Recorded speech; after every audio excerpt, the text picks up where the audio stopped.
day 4 of the shutdown of the U.S. government. Since Tuesday, the U.S. Senate has taken up the same votes to fund the government temporarily with continuing resolutions. They still don't have the votes. Is there an agreement even on the distant horizon? We're joined now by NPR congressional correspondent Barbara Sprunt. Barbara, thanks for being with us. Hey, thank you. The Senate yesterday failed once more to advance competing plans to extend federal funding and end the shutdown. How are those plans different again? Well, one is a GOP plan that has already passed the House. It would fund the government through November 21st. And then there's a Democratic counterproposal as well. That would fund the government through October, and it includes an extension of healthcare tax credits that were boosted up during the pandemic. Those are on track to expire at the end of the year. Now, Republicans have said they'll negotiate on that point, but only after the government is funded. And even then, Senate Majority Leader John Thune has said it would not be a simple process. We can't make commitments or promises on the COVID subsidies because that's not something that we can guarantee that there are the votes there to do. There were a few Democrats who did support the Republican proposal this week. Has there been any more movement, or are the numbers tight? No, they are not. It has been the same as that first vote where we saw 2 Democratic senators and 1 independent joining Republicans.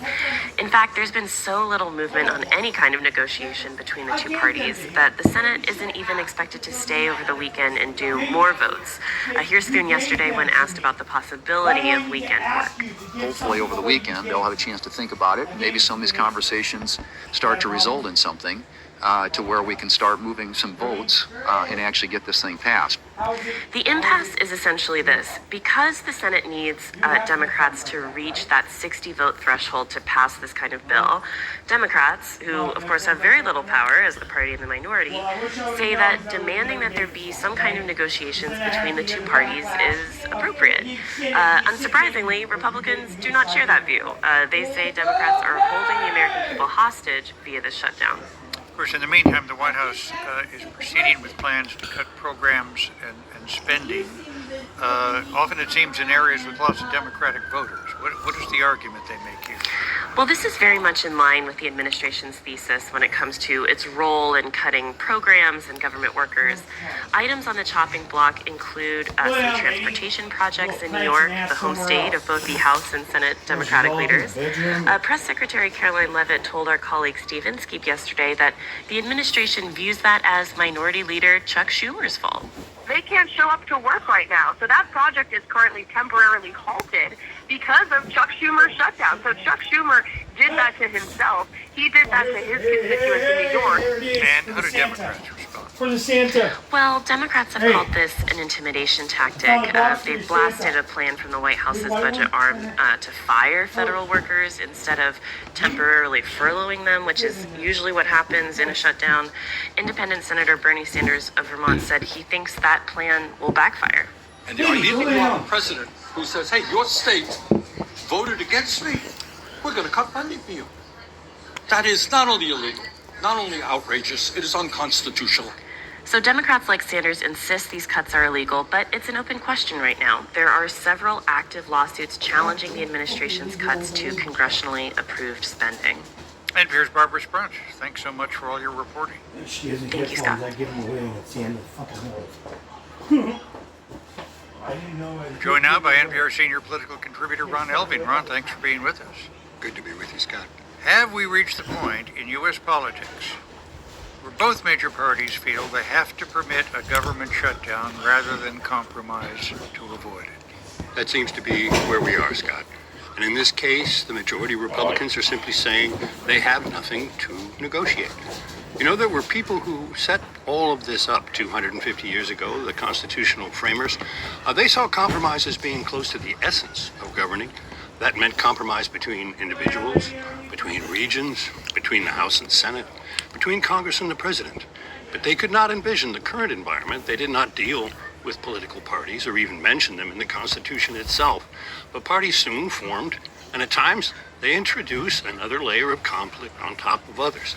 For all this to work, there needs to be some kind of understanding that at some point we are all on the same team, all serving the same country, the same voters. And right now, That is what is being sacrificed in a world of social media. For American voters who watch all of this go on, does it look like anybody's looking out for them, people who depend on government to work? For many, it feels like they have been relegated to an afterthought or made a kind of battleground. Millions of others have decided that one party or the other, or one faction of a party, or one single individual is their champion, and no one else cares or matters. And that, of course, just deepens the partisan divide, and makes compromise all the less likely. You know, Ronald Reagan was a strong conservative, but he made a point of distinguishing between an opponent and an enemy. That has not been the approach favored by President Trump. On Friday, Defense Secretary Hegseth said that he'd ordered another strike on a small boat in Venezuelan waters that he said was carrying drugs. The Trump administration says the United States is in, their quote, an armed conflict with cartels. Is this, by legal definition, any kind of war? It is a kind of war by political definition rather than legal. Trump can call it a war and use the weapons of war, but there has been no kind of war declaration from Congress and no clear means of adjudicating the accusations or seeing the evidence the government says it's acting upon. Some of us remember what was called an incident in the Gulf of Tonkin off the coast of Vietnam in 1964.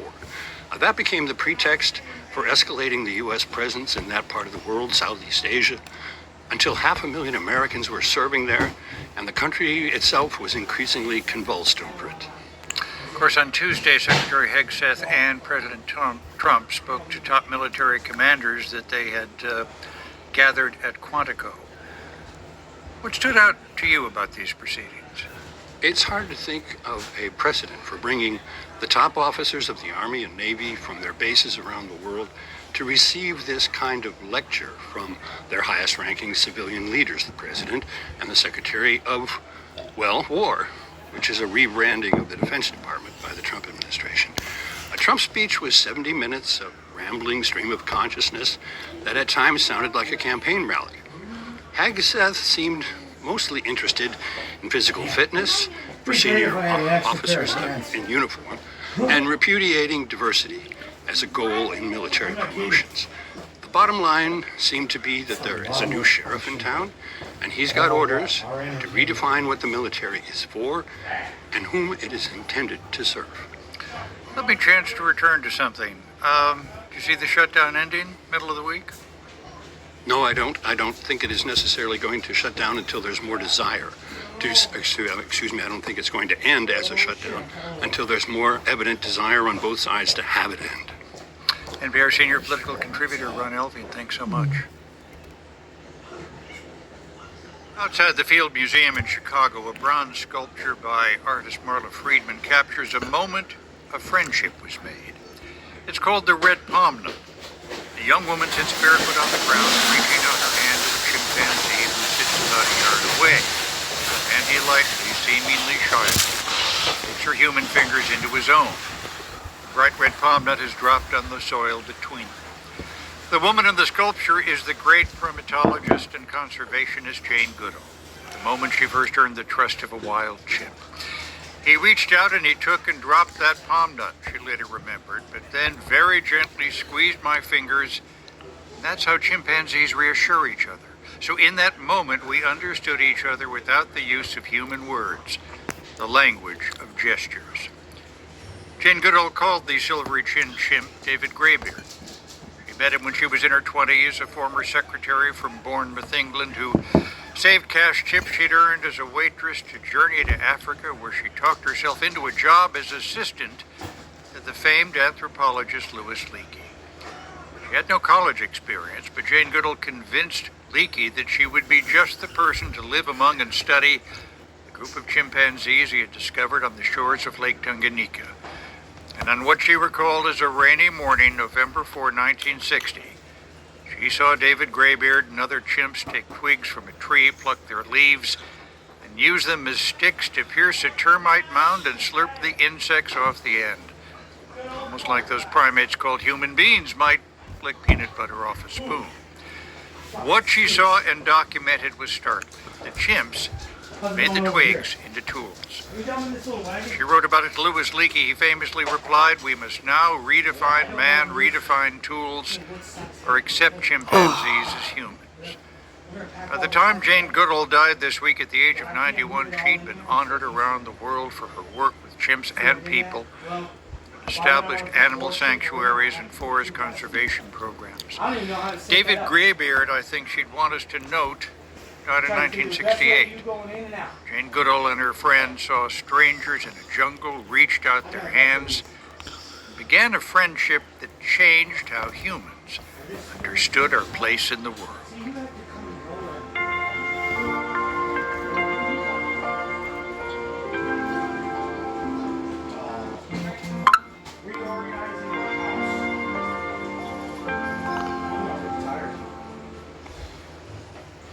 Hamas says it will release all remaining hostages in Gaza, both living and dead. The militant group accepted President Trump's ceasefire deal yesterday, but said it still had some conditions to negotiate. Israeli Prime Minister Netanyahu said his government is preparing to implement the first stage of Trump's deal. NPR's Emily Fang joins us now from Tel Aviv. Emily, thanks for being with us. Hey, Scott, it's a pleasure. It seems like it could be a serious step toward actually ending the 2-year war. Is it? And what's in play? What's in the Yes, plan? you're right. It is. You have Israel, you have Hamas, you have major Arab countries like Qatar and Egypt, and then, of course, the U.S., who proposed this current formulation, all signing on to the basic principles of this plan to end the war. Now, the basic outline of this plan is not a new one. Hamas has said it's going to return all hostages living and dead within 72 hours. Then Israel is supposed to stop its war in Gaza, and then Israel, the U.S., and Arab countries working with Palestinian leaders figure out a day after plan to govern and rebuild the enclave. What is new is there's been so much pressure mounting on all sides, and that has created this potential breakthrough. And a person briefed by an Israeli official told NPR today that Israel's military has been ordered to reduce their activity in Gaza to, quote, a minimum and only for defensive actions. No ceasefire yet, right? No, and in fact, NPR's Anas Baba, who was in Gaza, and he's been there for the entirety of this war, says there was still shelling that continued overnight. There were at least 3 strikes this morning. Israel's military said Gaza City, which is the Strip's most populous urban center, is still off limits. And remember, this week it had given Palestinians there a last chance to flee, saying that anyone who remained would be considered militant. And I want to that this proposal falls apart. And Emily, why wasn't the plan implemented right away? So Hamas has come back and said they accept the first phase, but officials with Hamas have said they need more details on the exact timetable and process for how and when Israeli forces would withdraw from Gaza, and when Israel would let more food and aid in. And then there's the big question of who governs Gaza. Under the American plan, an international board of experts that would be headed by President Trump and includes the former British Prime Minister Tony Blair would initially run the enclave. And Hamas would have no role at all. But let's listen to this interview that Osama Hamdan, a senior Hamas official, gave to Al Jazeera last night. لا نقبل أن يدير شؤون غزة كجزء من فلسطين أي طرف غير. So Hamdan says here Hamas will not accept the affairs of Gaza to be run by a non-Palestinian party. And then he went on in this interview to say Hamas is fundamental to resolving issues facing any future Palestinian state. And that all clashes with U.S. and Israeli assertions that Hamas would have no presence and that its fighters should leave Gaza. Earlier this week, another Hamas official named Mohammed Nazal also told Al Jazeera the group is not reviewing this American plan with a, quote, black or white mindset. So they very much see this proposal as a work in progress and not a final agreement. And the question is now whether the U.S. and Israel can accept or perhaps even ignore for now these proposed revisions from Hamas and move forward to at least the first step to get the hostages back ASAP. And how is Hamas' response being received in Israel? You know, there's cautious optimism. Israel's main opposition leader says he backs the proposal as well. Many of the families of the hostages have been lobbying for an end to the war for months so they can release the hostages and get them back. They've lent their support to this first phase of the proposal, but there's so much distrust, including a worry that Hamas is stalling for time. Officials with the group are saying in order to exhume some of the hostages' bodies, they need maybe more than the 3 days that have been allocated to retrieve these people's bodies in a war zone. Emily Fang in Tel Aviv, thanks so much. No, drink it. Thanks, God. So what? Drink it. It's good for you. A group in Utah called the Mormon Women for Ethical Government is in the spotlight. It's a plaintiff in a lawsuit that has now forced lawmakers to redistrict Utah's congressional seats. The new map would help a Democrat win a seat in this heavily Republican state. And Sage Miller reports the group sees a direct line between redistricting and their faith. Emma Petty Adams says she never expected to be front and center in Utah's redistricting battle. She's a classically trained pianist and a piano teacher, and she played a little at my request in her Salt Lake City home. It's kind of who I am, and once I can go back to that, I will. Just at the moment, this thing called democracy, Democratic Republic, is important. So Adams is the co-executive director of Mormon Women for Ethical Government, also known as MWEG. The organization started on Facebook in 2017, in part to oppose what it calls dehumanizing behavior in government. It now claims more than 9,000 members nationwide across the political spectrum, most of whom are members of the Church of Jesus Christ of Latter-day Saints. Laura A.E. is the group's public relations manager, and she identifies as a conservative Republican. as members of the church step up to get engaged in their communities and in politics in general, they're going to do so in a way that honors the dignity of the person that they disagree with, and they're doing it in a peace-building way, and that really comes from a place of faith. The group tends to focus on the democratic process, like transparency and voting. That brings it to redistricting. Across the country, there's a race over redistricting set off by President Trump. He's called on Republican-led states to redraw the lines and help GOP candidates win seats in midterm elections next year. But MWEG has been working on redistricting for years, and for other reasons, Adams says. In states like Texas and other places, it's a partisan fight. It's between Democrats and ours. Here in Utah, it is a cross-partisan, principled effort to try to put forward the best version of representative government we can possibly have. In 2018, Utah voters backed an independent commission to draw the state's voting districts and prevent partisan gerrymandering. But the Republican-led legislature took back the redistricting power, largely nullifying the state vote. Then it drew the current 4 House districts, all won by Republicans. The Mormon Women for Ethical Government joined with the League of Women Voters and some individual plaintiffs to sue, and they won. Vicki Reed, one of the plaintiffs, met me at Adams' house. Yes, Utah's a red state. That means that in a red state, more than 50% of the people voted for fair maps. And so, the legislature has a responsibility to listen to people, and that just wasn't happening. The court ordered the legislature to redraw the districts, and they must pick a new map by next week. The updated boundaries could end up helping Democrats win a House seat. President Trump decried the ruling, saying Utahns should be, quote, outraged by their activist judiciary. Republican State Representative Candace Perucci says the districts are up to lawmakers. The Utah Constitution gives the sole responsibility and power to draw maps with the state legislature, period. Perucci co-chairs the redistricting committee. She says it's lawmakers, not the plaintiffs in the lawsuit, who really represent Utahns. The legislature is actually elected by the citizens of Utah, as opposed to these different third-party groups that have their own donor groups and their own members that they are beholden to. They do not report back to the voters of Utah. Lawmakers plan to appeal to the Utah Supreme Court and the U.S. Supreme Court if they have to. Back at the house with Adams and the others with Mormon Women for Ethical Government, Reed refers to a hymn to explain why she joined the case. The one thing that comes to my mind is a hymn that we have, which has "Do what is right, let the consequence follow." And for Reed, fighting for fair congressional maps is the right thing to do. Sage Miller, NPR News. What was that, screw? America's lost a hero. George Hardy had never driven a car before he joined the Tuskegee Airmen in 1944. A few months later, he was a fighter pilot. He flew missions all over Europe.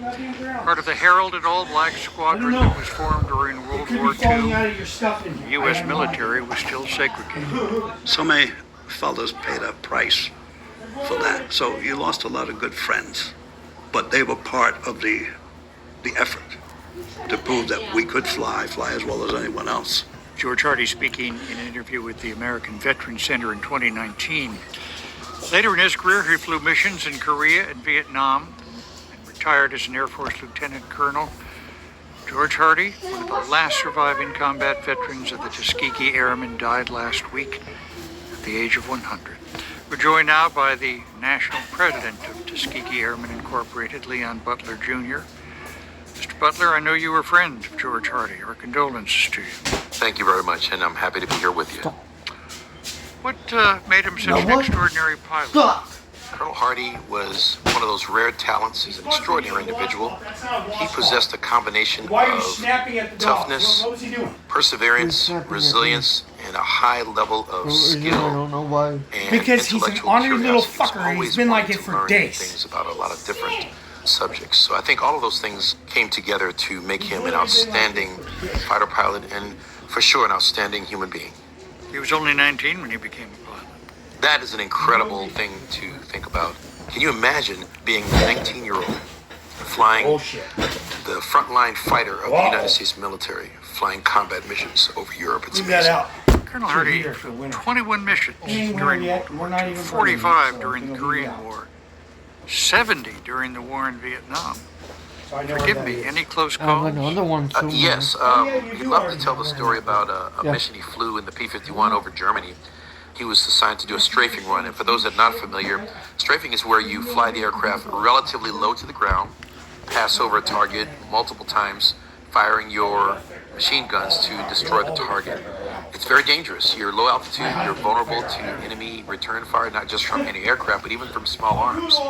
He did the one strafing run, and as he was pulling up, he felt the aircraft being hit, and he looked down and he saw right through his feet there were holes in the aircraft. And so what that meant was his aircraft was indeed struck.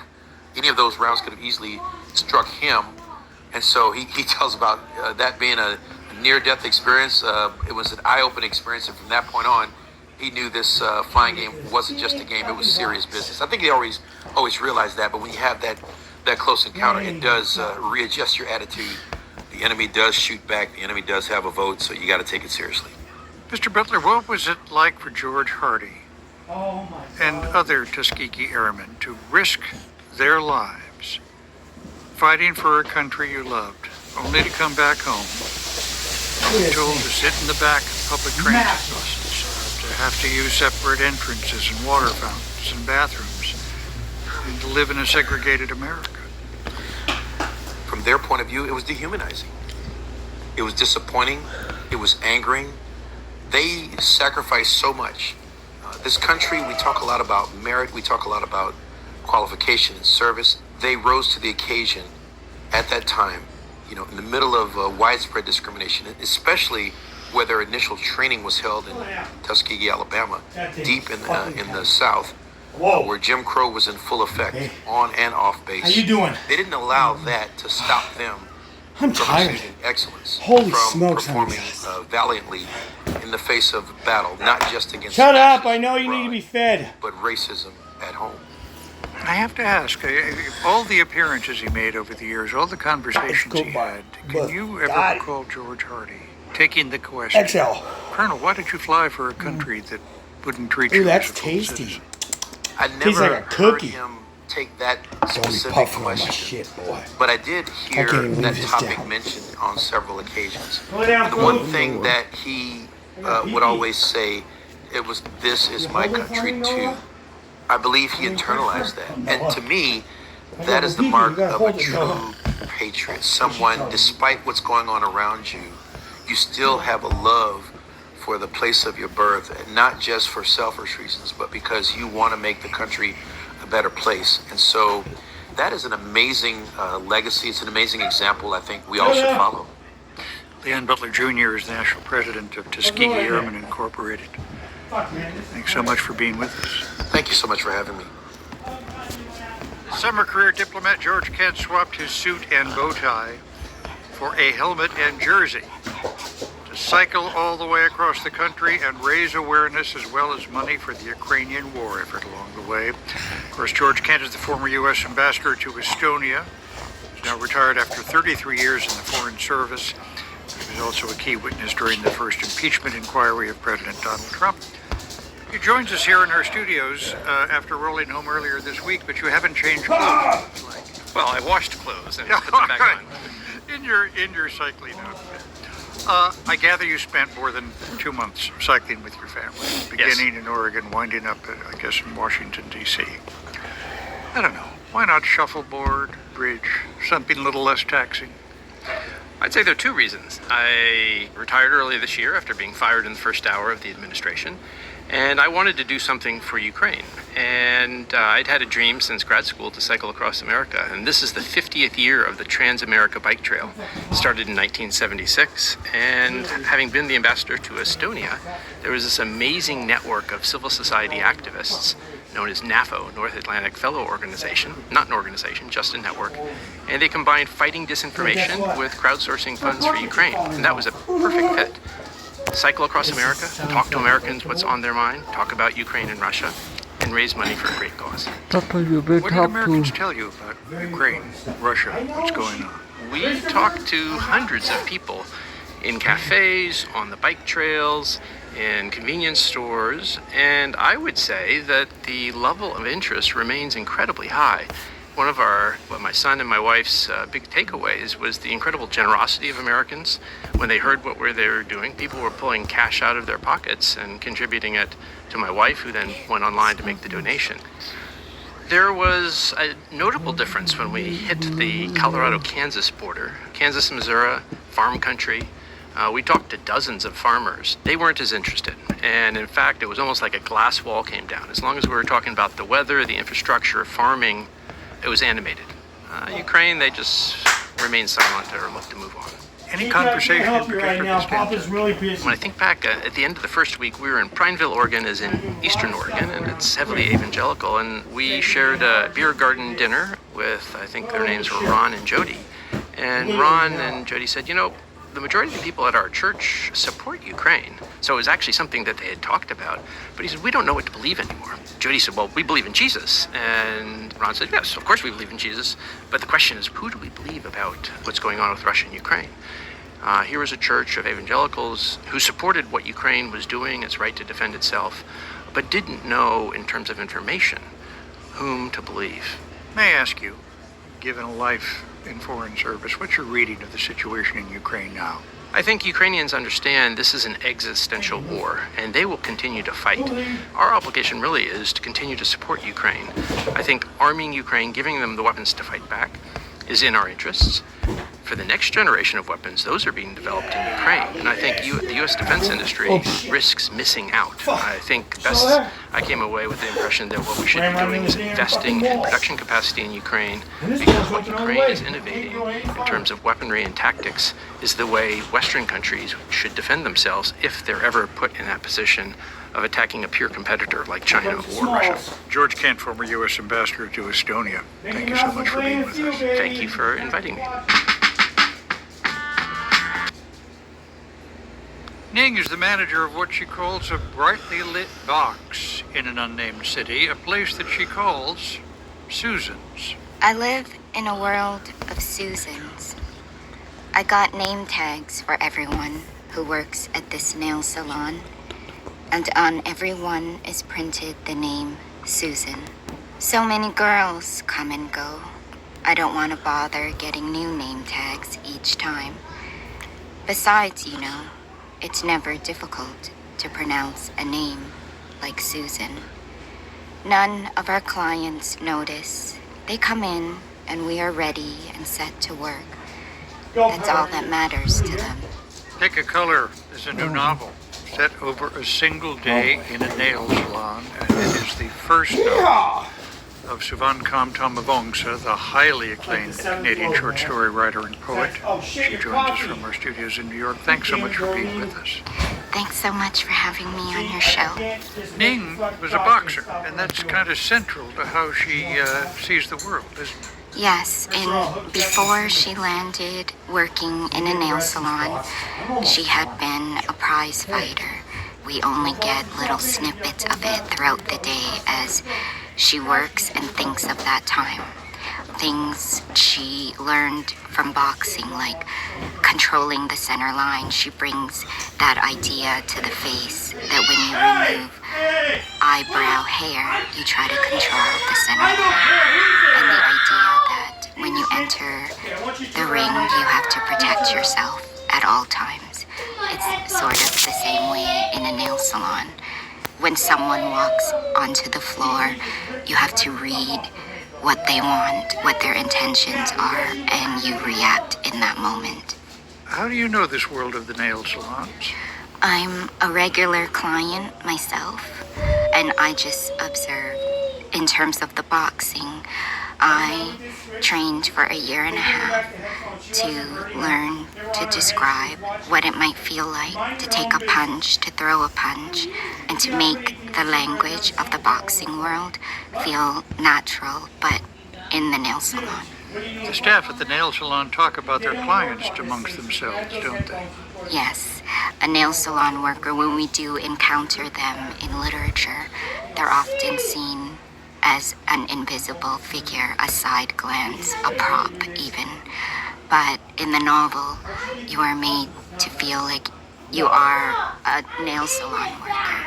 The clients talk about their lives and often seek the advice in front of the workers. And the workers will talk about them in front of the clients, pretty secure that the clients won't know they're talking about them, right? Mm-hmm. It is a book about loneliness. The narrator is someone who's alone. And every client who comes in, they are alone too. There's something about the way in which they talk. Ning picks out within their conversation points that validate her sense of the world of being alone. Is Ning lonely or is she solitary? Right, that's a really great question. I think she is lonely, but she's solitary. She loves being alone, and she loves her work. She loves that she has a place to go to every day. Every time the phone rings, her heart beats because she says someone out there wants me today. May I ask you to tell us some of your own story? You were born in a refugee camp in Thailand. Yes. My mom and dad are Lao. They built a raft made of bamboo to get to a refugee camp in Thailand. And that is where I was born. And after I was a year old, we were sponsored to Canada. My mom and dad are not writers. And when I wanted to be a writer, I didn't know how someone becomes that. So I just printed and bound my own books, sold them out of my school knapsack, on front lawns, at farmers markets, and small press fairs. You know, just yesterday my book came out, and it was so amazing to see it sitting on a shelf at a real bookstore. Oh my gosh, that's beautiful. Do you think there's a part of you that became a writer because you wanted to tell the stories of people like your parents and other people you'd known growing up? Absolutely. You know, my parents, because of a war, my parents were not educated. And my novel, Pick a Color, makes a real distinction between knowledge and intelligence. Something like knowledge, it's easy. You can get it. You can open up a book. Someone can tell you about something you don't know. You can go to school. Whereas intelligence is a lot more interesting to me. It's about what you do with your knowledge, however grand or little you have. And my parents, people like my parents, I think they're such intelligent people. My mom worked in a cake factory. It's really grueling work. But she is incredibly intelligent because she can take work that would destroy someone else's soul and see joy in that. I asked her about her work and she said, you know, every day I get to make a cake, I know that it's going to somebody who is celebrating something really special and I get to be part of that. And for me to hear my mom think in that way out loud, I feel like she's so intelligent. Wow. There's a section in your book where Ning sees a pigeon run over in the street. Yeah. What does that call out in her? It's run over by a streetcar and she is unable to leave this body there. And she brings it to the curb. And then another pigeon walks several circles around this body and she says to herself, you know, if that happened to me, I would have somebody who walks around me like that, and that would be my coworker. She would recognize and know that I'm gone, and that's how I know that I'm alive. I've got to say, I'm left with the impression that all of the people called Susans, they might be invisible to many people, but they have very rich lives. They do, and I wanted to say in writing this book that even though we may feel invisible, maybe to ourselves and to the people in our lives, we're really not. There's someone out there who's noticing you, who pays attention to you, who saw some detail about you that day, and you are alive for them. Pick a Color is the debut novel from Savankam Tamavongsa. Thank you so much for being with us. Oh, thank you so much for having me. Benjamin Guinness of brewery fame has died in 1868. His funeral procession has set off public wailing and brawling in the streets of Dublin. You're not going outside. No, you're not. House of Guinness is a new series that just premiered on You go outside and I fucking swear to you, bro, I'll beat your ass on my back. Four Guinness children, It Arthur, don't matter, Edward, you don't need Ann, to and see Ben out there. Content and Get out of that bedroom. strive to run the brewery that is the largest in all Ireland and rapidly expanding overseas. The series is created by Stephen Knight, who is also behind the hit show Peaky Blinders. He joins us from London. Thanks so much for being with us. It's a pleasure. Help us understand this public display set off by the funeral of Sir Benjamin Guinness. Yeah, it was a very difficult time for the Guinness family because the Guinness brewery was incredibly successful. It had been set up in Dublin, and the population of Dublin and of Ireland, there was a division that the Guinness family were what was called Anglo-Irish, so they were Protestant, and there was a big majority of Catholics in Dublin. So there was a division within the society, and what Sir Benjamin had tried to do was to walk a tightrope, not particularly successfully, and so there was antagonism towards him. And he left this very successful brewery to his four children, who were left with the task of keeping the brewery going, making it more successful, and also fitting the brewery more comfortably into the society of the city and the country. That's a lot to put on people who are in their 20s, isn't it? That's a very good point. I mean, they were in their early 20s, the age of my kids, and I imagine my son's being left this huge burden and blessing, which it was in equal measure, and how they would deal with it. A line, which I imagine you wrote, keeps coming back to me. It is hard to brew beer while wearing white satin gloves. Yes. What should we Got all take? that stuff on the right. Well, I a few years ago in 2005, 2006, I did buy a brewery and ran it with my brothers and sisters. I've got lots of brothers and sisters. And we ran a very small brewery, and I realised that it's incredibly hard work. It's tough. And in that line is as regards to the younger brother saying to the older brother, who has been living a good life in London, let's say, that when he comes back, that he doesn't feel that his older brother is ready for the hard work, to roll up his sleeves and do the hard work of brewing Guinness. We also see a lot of cash getting slipped between outstretched palms. Yes, there was a lot of money involved. There was a lot of profit to be made, but within the family, what happened was that Sir Benjamin left an enormous amount of money. He left land, he left lakes. Quit moving that! You're gonna break my shit! But he managed to make all You four don't need to go of his outside. Why'd you children unlock the door? unhappy with the will that he wrote. I gather much of the drive to create the series came from a family member on the low. Yes, who is an incredible human being.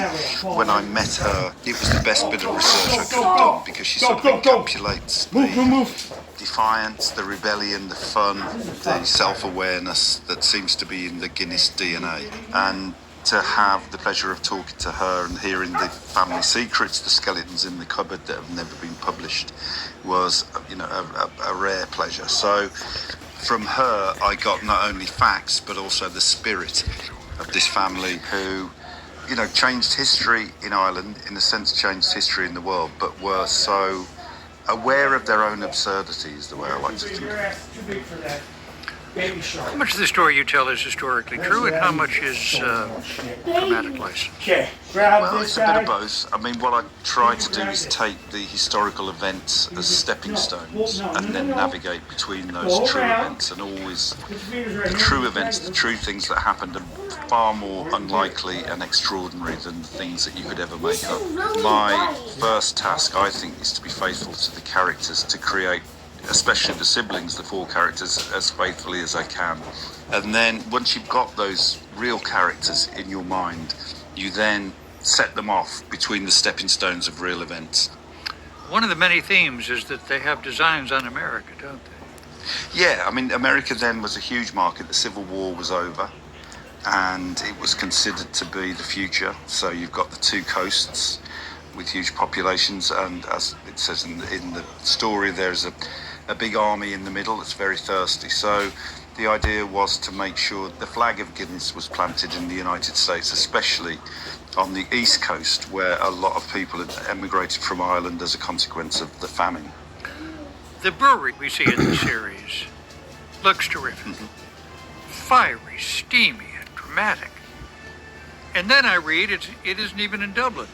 I know. Well, the real brewery was not possible to film in, and obviously breweries now are very different, as I know, very different to how breweries were then, they were much more organic. And so we recreated faithfully the true nature of that original brewery, which was fire and steam and smoke. And we built it in Liverpool. The fact is that the location scouts who find these places, who are so skilled at doing it, they always are looking for whichever place they can find that is most like the original. And it happened that a lot of places that were most like Dublin in the 1860s were in the north of England. At the end of the day, do you actually pop open a Guinness? I prefer it to be poured on draft, because I think that's the best way to enjoy Guinness is on draft.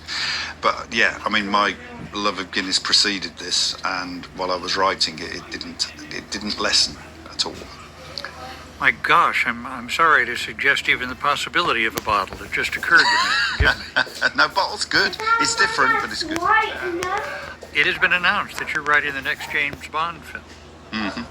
Yes, that is true. Would you like to bounce any ideas off of us? Yes, yeah. That would be very good. That would be great. But it would be good to do that off air, probably, because it's a very particular sort of adventure, and so I am sworn to secrecy on all levels. We had to ask, as I'm sure you understand. Of course. Stephen Knight, his new series now on Netflix, House of Guinness. Thank you so much for being with us. Thank you. Don't bring that in here. The White House is using the government shutdown to advance plans to further I don't cut. need that close. Bring it out. Where I had it is where I Director Russell Vogt is because I have to turn agencies around. to fire staffers who were deemed to be non-essential during the funding lapse. And the Trump administration says it is freezing billions of dollars for projects in states, many of whom voted for Kamala Harris. NPR Stephen Fowler joins us. Good morning. Let's begin first with the threats to fire federal workers. Has anyone actually been let go yet? Well, so far they're just threats. Here's White House Press Secretary Caroline Leavitt speaking to Morning Edition yesterday. The president is meeting with the Office of Management and Budget to try to understand what agencies are essential, what agencies do not align with the administration's priorities and values. Here's the thing to think about, though, Scott. Any of these reductions in force or RIF efforts that would come would have to be from the leaders of these federal agencies. President Trump can't make them happen, and neither can Russ Vought, the head of the Office of Management and Budget. RIF rules are pretty particular about the amount of time and notice they have to give before they can take effect. There's also a lawsuit that's been filed from federal workers unions saying that the threat of firing workers, especially during a shutdown, is illegal. The administration's also announced several grants and projects are on hold just in the past few days and highlighted some in districts that are represented by Democrats. Is that related? How is it related to the shutdown? Well, it depends on who you ask. The Energy Department says billions of dollars for clean energy grants are being canceled because of a review that found they, quote, did not adequately advance the nation's energy needs, were not economically viable, and would not provide a positive return on investment of taxpayer dollars. Others have noted that those projects are in more than a dozen states, including Minnesota and New York, all of them Vice President Kamala Harris won in last year's presidential election. The timing of the announcement comes as the administration is doing a full court press to get Democrats to get on board with their plans to reopen the government. Don't drop it. Stephen, is this a lot like the DOGE effort that the president launched in January? Well, that's the argument that Democrats are making. House Minority Leader Hakeem Jeffries said this in an NPR interview earlier this week. The Trump administration has been out of control since day one. They've been laying people off since day one. They've been firing federal employees since day one, and they've been violating the law since day one. DOJ's work to cancel contracts and direct agencies to slash their workforce is an extension of Trump and Vought's long-held belief that the government should be smaller and spend less on things they don't agree with. Even as the White House has tried to circumvent the spending and budgeting power given to Congress, which Republicans have so far allowed to happen, it's worth noting that agencies have been hiring back hundreds of workers they let go earlier this year, and Treasury data shows spending has actually increased instead of decreased. That's because most of what the federal government spends its money on is mandatory items like Social Security and Medicare, popular programs, and things it would require Congress to change. Of course, Stephen, there have been government shutdowns before, and new administrations try to change spending plans and establish new policy priorities. Is this shutdown that different? Shutdowns are an inherently partisan thing, but this time it has been notable, Scott, how Republicans are using official government communications to attack one political party. Earlier this week, the administration added language to internal memos, official government websites, out-of-office email signatures, and more to blame Democrats for the shutdown, and it's a potential violation of federal ethics laws. As a comparison, in 2013, former President Obama sent a letter to federal workers ahead of a shutdown, thanking them for what they do and chiding Congress for being responsible without mentioning Republicans specifically. NPR Stephen Fowler, who is part of our team that covers the restructuring of the federal government. Thanks so much. Thank you. Papa, I'm gonna kill you. 2 years on, an overwhelming majority of Israelis say they want an end to the war in Gaza, to release the hostages, and that might become a reality soon. Yesterday, Hamas said it accepts President Trump's ceasefire plan and will release all remaining hostages, living and dead, after it negotiates some of the conditions. How has the war in Gaza changed the way Israelis view themselves? Shara Efron is Distinguished Israel Policy Chair and Senior Fellow at RAND and joins us now from Tel Aviv. Thanks for being with us. Thank you for having me. Can we go back to October 6th, 2 years ago, the day before the Hamas-led attacks on Israel? What was it like to be an Israeli? I think on October 6th, felt that anything was possible. On the personal level, we had just returned, my family and I, from a visit to Sinai in Egypt. Crossing the border, speaking Arabic to our neighbors, something that I really can't imagine us doing today.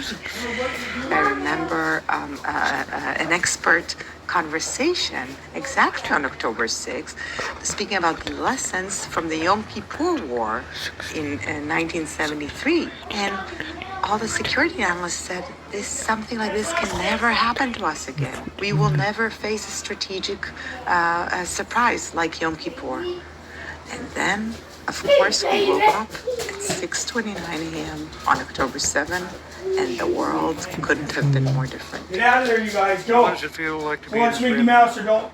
I'll turn it off for you. It's difficult for many Israelis. October 7th is not over yet. Every day there are more stories of what happened that day. We hear from survivors. More witnesses are coming up with stories. Obviously, Israelis that have gained the support of much of the international community early on are now facing unprecedented levels of isolation with divestments and boycotts, formal and informal.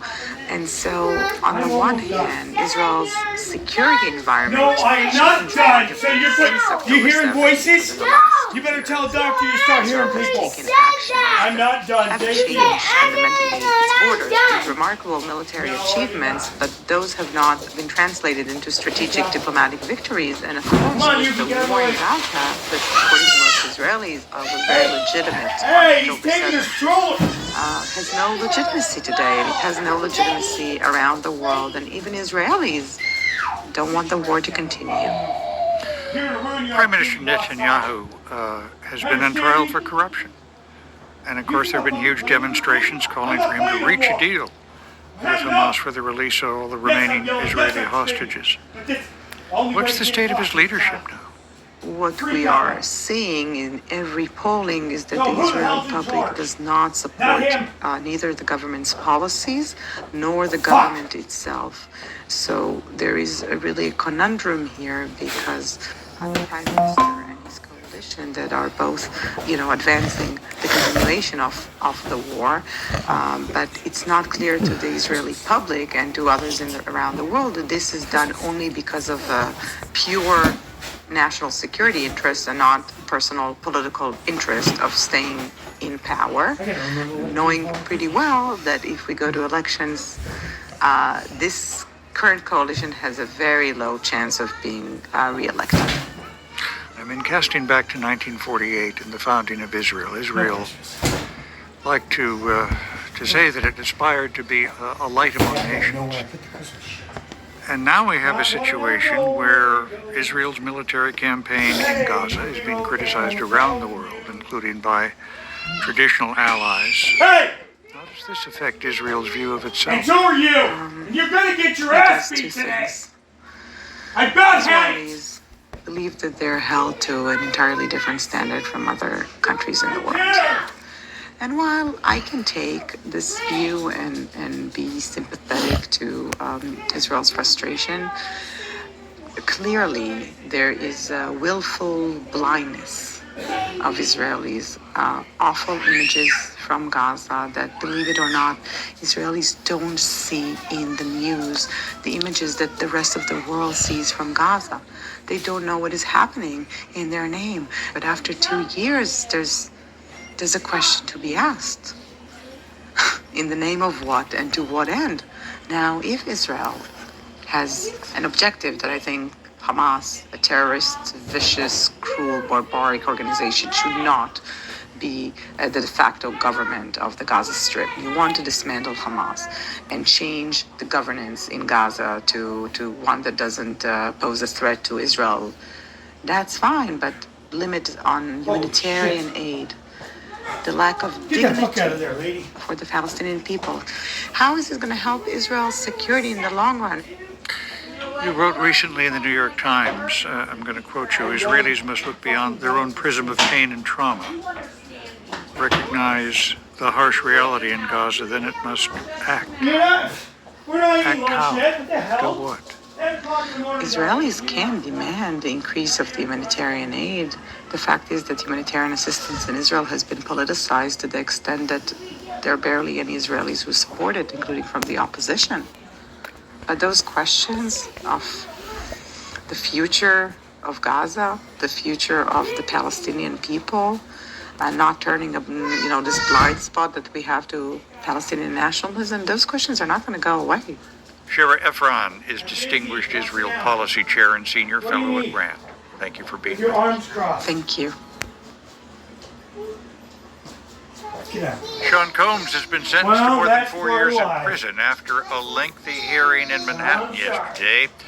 The rapper, producer, and businessman was convicted in July on 2 prostitution-related charges. Chloe Melas has covered the Combs trial for NBC News. She joins us from an airport now. Chloe, thanks for being with us. Thanks for having me. Good morning. He was acquitted of the most serious charges, sex trafficking and racketeering. What are the 2 charges of which he's now been found guilty?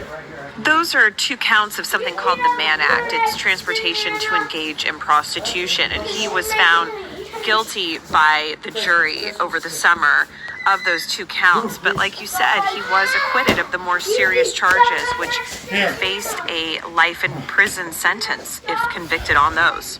Well, tell us more about this sentence of about 4 years, because the judge could have handed down something like that. 10:30. So the judge could have given Combs up to 10 years on each count of the Mann Act, which means he could have faced up to 20 years in federal prison. The judge giving him 4 years and 2 months is actually quite a surprise, because it is less than what the probation department recommended, which was between 5 and 7 years. Now, it is not what Combs' legal team wanted, which was 14 months. I actually spoke to one of his attorneys, Brian Steele, last night outside of the courthouse following the judge's decision, and they said that they were very disappointed in this, and that all they want is Combs to come home, and that they plan to appeal. We certainly heard a lot from Sean Combs' alleged victims during the trial. How did they receive news of the sentence?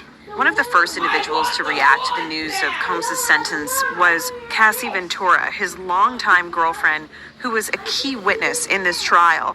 And in a statement through her attorney, she says that nothing can undo this trauma, but basically this is a step in the right direction, that this shows the serious nature of his crimes. The judge was very sympathetic towards Combs in a way in his final comments, saying, "I've read all of the letters that were sent on your behalf. I listened to your children cry in front of me. It's clear how much they love you and they need you." Combs cried in court. Combs begged for mercy.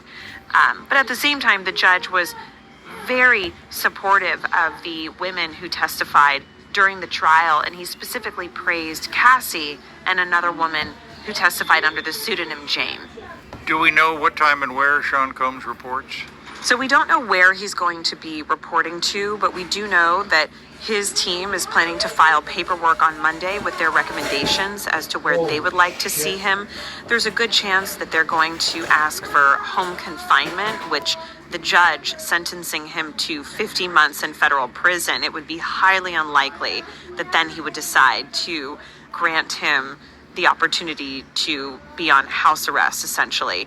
Through my reporting, I've learned that his team is very interested in him obviously going to what you call a camp. That's where Ghislaine Maxwell is, the type of place Martha Stewart was. But I think you'll see him at a federal prison, but a lower level in terms of security. NBC News Entertainment correspondent Chloe Melas, thanks so much. Thank you.